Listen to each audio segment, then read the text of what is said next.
तेलंगाना के शहरियों के लिए बारिश से राहत के कोई आसार नजर नहीं आ रहे हैं, क्योंकि मंगल को भी वक्फे वक्फे से बारिश का सिलसिला जारी है। रियासत के शुमाली अजला जैसे निर्मल, आसिफाबाद और मुतसिल इलाकों में शदीद बारिश हो रही है। सबसे ज्यादा बारिश 18.8 सेंटीमीटर कुमरम भीम आसिफाबाद जिले के केरीमेरी में दर्ज की गई है, जबकि जनारम में 15.9 सेंटीमीटर और आसिफाबाद में 11.6 सेंटीमीटर बारिश दर्ज की गई।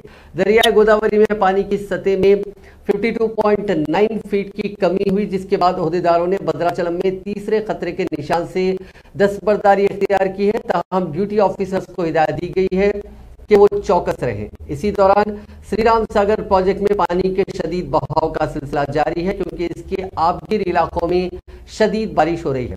इस प्रोजेक्ट में 90,580 क्यूसेक्स पानी का बहाव दर्ज किया गया, जिसके बाद उससे 69,450 क्यूसेक्स पानी को छोड़ा गया।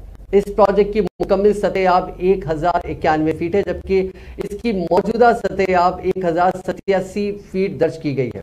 रियासत में मामूल की 9.3 mm बारिश के बरखिलाफ 24.9 mm बारिश दर्ज की गई है।